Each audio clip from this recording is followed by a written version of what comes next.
that's where that's at. With the phone, this toy over there. I just want to be ready for Pat's main big production. That's gonna be nice. I don't know. I'm gonna start printing out the that student handbook, the work rule. So that's why we're doing what we're doing with the camera, in case you're wondering.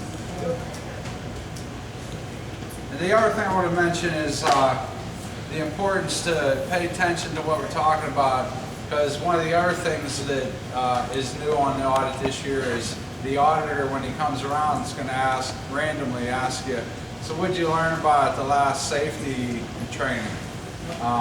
And you can tell him you learned food safety fundamentals. Okay, that's what you want to tell him. If he asks you, we learned about food safety fundamentals, and the fundamentals are basically fundamental. Starting with washing your hands, hair nets, hats and hair nets. It's fundamentals. Food service fundamentals. So the first thing I'll talk about is hand washing. Such a simple thing, but it's important, very important thing, especially in food service and anytime cold and flu season as well. So the important things to remember is when you're washing your hands, you want to wash them basically twice. Don't think about it just one time, but twice. You want to wash them when you report to work, when you go to the restroom, and then once you get to your workstation, whether it be in the kitchen or serving line, serving area, pub, serving area, you want to wash your hands again. So it's a double preventive measure, so you don't recontaminate your hands from walking in the door and washing your hands by the time you get to your workstation. So the important thing is, first step, wash with warm water. Get the warm water on, apply soap to your hands. And you want to lather your hands for 20 seconds. Rule of thumb for that is happy birthday to you twice. So if you were singing that song in your head while you're washing your hands, that's about 20 seconds. So it's important. I mean, you think about it, most people just wash their hands and rinse, but if you're not paying attention, you're probably not washing long enough. If you count 20 seconds and do that, it's a pretty thorough hand washing.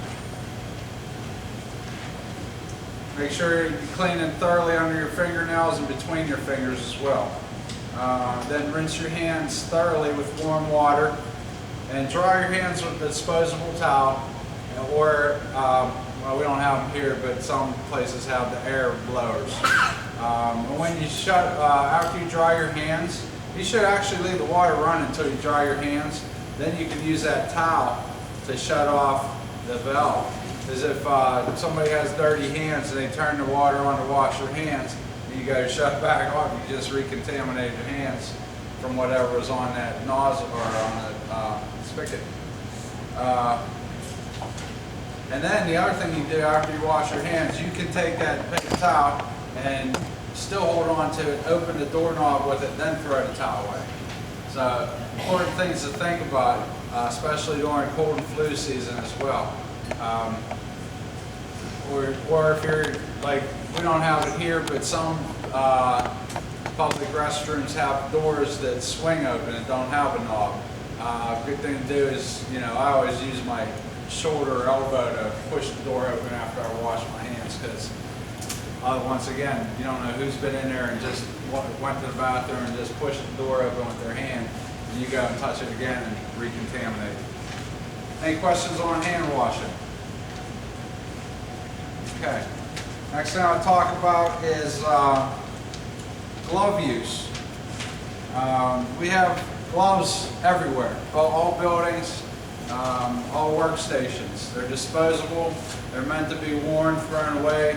Not to wash your hands with them, not to reuse them, not to wash them and then reuse them. They're disposable. That's why they protect you from anytime you're working with food. You need to wear gloves, whether it be cooked food, raw food. Anytime you're touching food, you need to wear gloves. The proper way to wear gloves, you want to grab them out. Is try to grab them as by the what do you call that? The opening of the edge of them. The edge of them.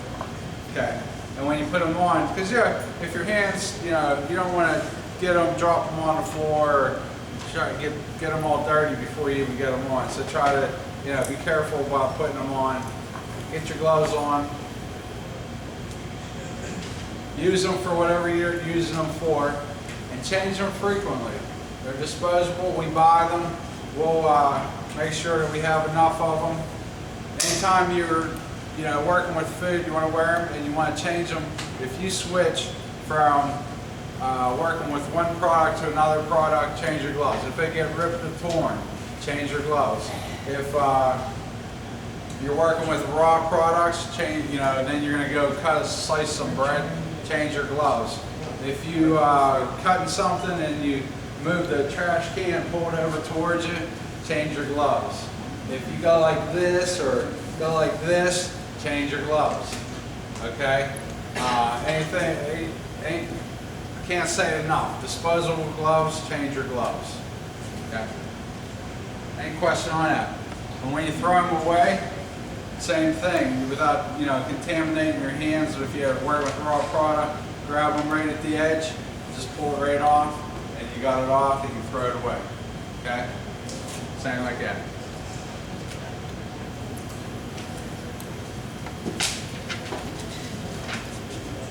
Any other questions on that? No questions? Hats and hairnets. One other, common thing is you got to have your hair covered. I brought a hairnet with me. And when you wear a hairnet, make sure your hair is covered. Don't put it halfway on. Get your hair completely covered. Don't wear it like way back here with the front of your hair hanging out and stuff. It's really not helping you. Make sure you get it all around your hair. Get all your hair tucked in. Okay. So that's how to wear a hairnet. I'm on video, but it's important for food service. It's really might look a little funny, but it's an important thing for our customers. You know how gross it is to get a hair in your food when you go out somewhere. So make sure your hair is completely covered at all times. We already talked a lot about shoe safety. I'm not going to talk too much about it. Just remember, you have to have safety shoes on. If you don't have safety shoes, there's slip-on covers that you must wear all the time when you're working. So you might think, oh, I'm not working in a slippery area, or I'm not here in the middle of the floor, I'm not back in a work, production area or something. Doesn't matter. As long as you're punched in on the clock, it's company policy that you got to wear slip-on covers or safety shoes. Okay. Any questions on hats and hairnet wearing? Okay. Next thing I'm going to talk about, food safety fundamentals. Pretty much common sense, but personal hygiene. Okay, what does that mean? That means when you come to work, you need to come to work prepared to work with a clean uniform, not one that's been that you wore for 3 days, threw it in a ball on the floor, picked it up, put it back on the next morning. It needs to be washed and cleaned every single day, and so does you need to be washed and cleaned every single day. I shouldn't have to say that, but just I'm going to throw it out there. Make sure that either bathe or shower before coming to work every day. Wear deodorant. Nobody wants to be around a stinky person, so just be clean and ready to work. Okay. Next thing I want to talk about is in food service. Most important thing that we use here is thermometers. It's like, well, I don't cook, I don't need a thermometer. Yes, you do. Whatever you do here, you probably need a thermometer for one thing or another. From the dish room, they take temperatures on the dish machine. Cooks take temperatures on their food. Line servers take temperatures on the food that's on the line. Salad people take temperatures the food that's out on the salad bar. So it's important to know how to use a thermometer, what kind of thermometer we have. We basically have two different kinds of thermometers here, a digital one and a bimetallic stem thermometer. These are the two kinds we have. The major difference in these are that the one is you can calibrate this one. And so if you drop it and it's not reading correctly, you can recalibrate it. These ones here, if they get out of whack temperature-wise, you have to throw them away because you can't recalibrate it. How do you recalibrate it? If you have a cup of ice water, that's what you want to use. You want to use a cup of ice water. Fill it up with ice, put a little bit of water in there, stick this in the cup of ice water. It should read 32 degrees. Either one of these, it should read 32 degrees. If it doesn't, then you need to recalibrate it. So some of the red sleeves that hold these have a little wrench thing on there. There's a nut right here underneath at the bottom of this where you can adjust it. If you do not have that, I have a wrench in the office. All we have to do is put that on there while it's in the ice water and set it to 32 degrees. Simple as that. But it's important to check the calibration on these pretty much daily. You should grab a cup of ice water and just put it in there and see if it reads 32. Okay? It's very important. So when you're taking temperatures of food, we have these sanitizer packets that you can use to sanitize the thermometer before you put it in the food. We make sure it's clean and sanitized. You don't want to contaminate the food. Nice easy way to do that, rather than opening this all up, pulling the little towel out and wiping it, all you have to do is just snip off the two opposite corners, one corner there and one corner here, just like that. Now you just have the two corners ripped off. Now you can just stick it right through there.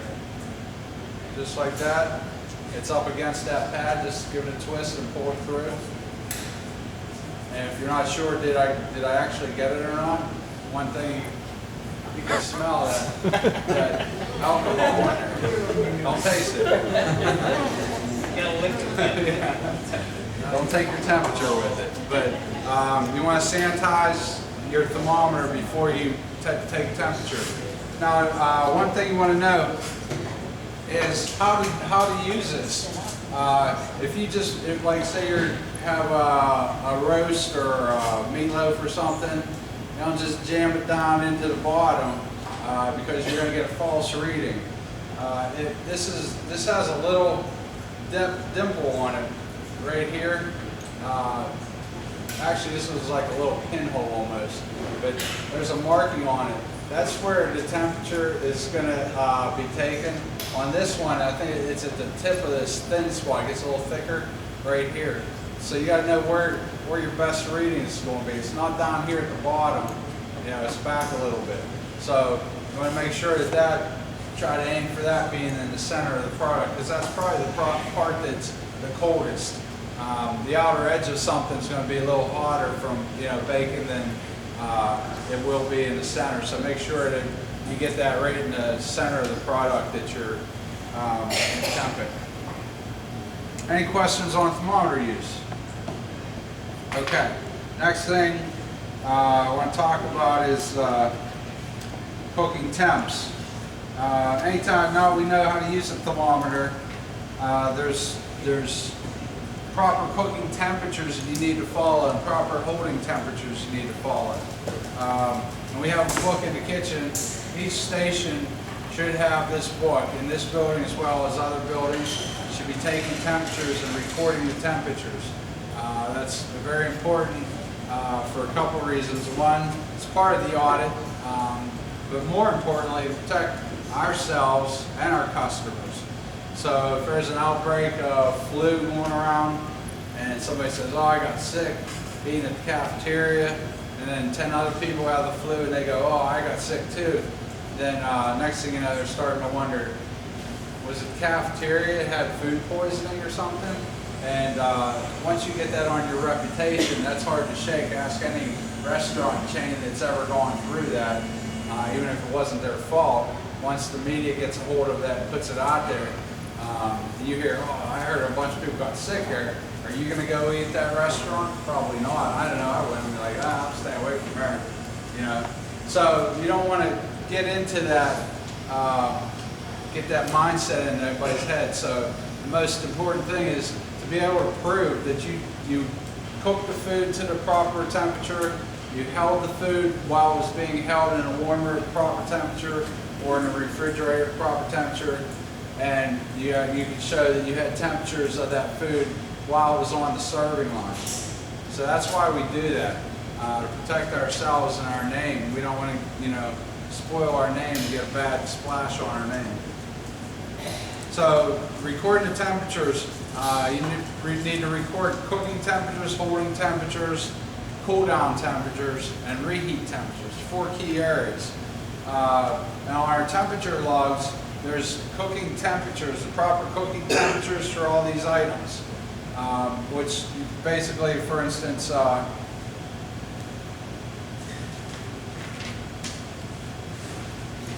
actually they're not on this, the holding temperatures are on here, but the cooking temperatures aren't.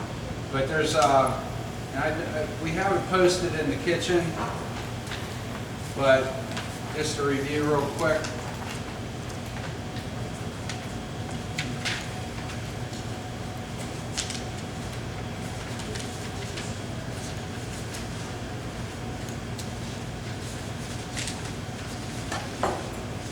Just throw some out there real quick. For instance, veal, lamb, other red meats, 145 degrees you have to cook to.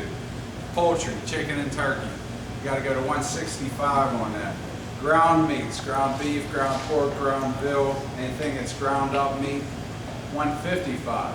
So like if it was a whole roast, 145. Now that you ground it up into hamburger, now it's 155. Stuffed foods like crab stuffed fish, or chicken breast stuffed with red dressing, you got to go to 165. Pork chops, pork roast, 155. Seafood, baked fish, 145. So you can see everything has a different temperature. You got to pay attention to that. If you cook turkey or chicken to 145 or 155, you're not reaching the ultimate temperature of 165 to kill any harmful bacteria. So that's why each thing has a different cooking temperature. When you're holding food, hot food needs to be held at 140 degrees or above. Cold food needs to be held at 40 degrees or below. Okay? That area from 40 to 140, that's called the danger zone. The danger zone is the temperature zone that food has a potential for bacteria to grow at its fastest rate and multiply. So you want to stay out of that danger zone. When you cool down food, there's a set procedure for cooling food too. You need to get it to 70 degrees in 2 hours, okay? From whatever temperature, say you're holding it in a warm room, we're not gonna need that. Now I got 2 hours to get it to 70 degrees.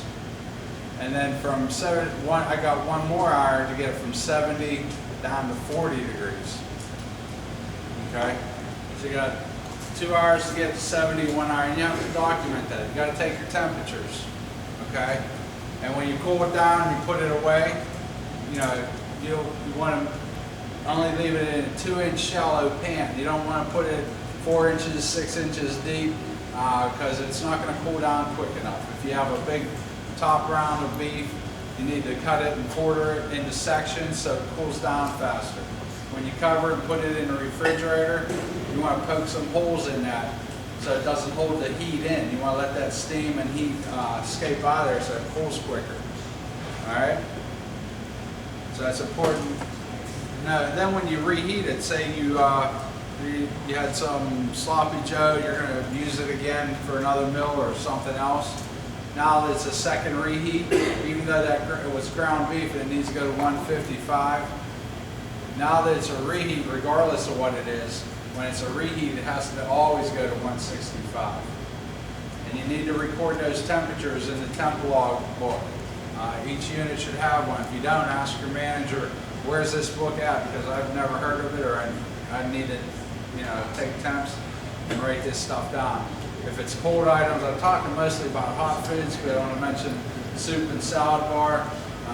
All the cold stuff, you have to temp that as well. So if you're a salad bar attendant or a deli attendant working with sandwiches over at the pub, you need to take those temperatures. If nobody's ever told you that, ask your manager, go to them and say, hey, nobody's ever said this. I don't know anything.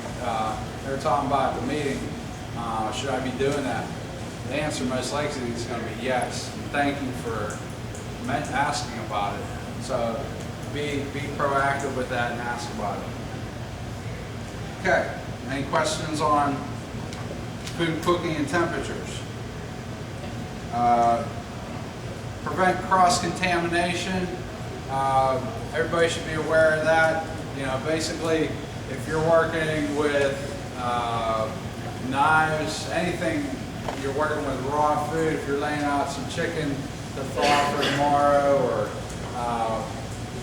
working with seafood or something, and you move on to go into, I used the example before, slicing bread or something, you need to change your gloves, change your knife, or wash and sanitize your knife before you move on to doing something else. Because you don't want to take a cutting board and put that you had raw chicken on, and then go ahead and put a loaf of bread on it and start slicing it. So be aware, as I mentioned in our last meeting, but some folks may not know this, we use a 3 color-coded cutting board system for all our foods in here. Red is raw, so it's an easy one, red raw.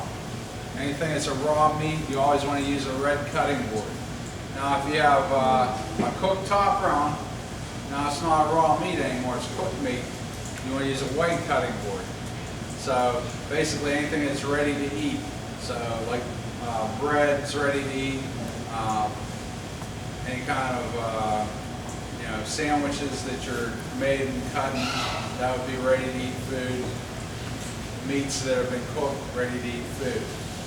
Produce is always green produce. You think of green produce, green cutting board. So any kind of raw vegetables, fruits and vegetables, you always want to use a green cutting board. So use the proper cutting board for cutting everything, okay?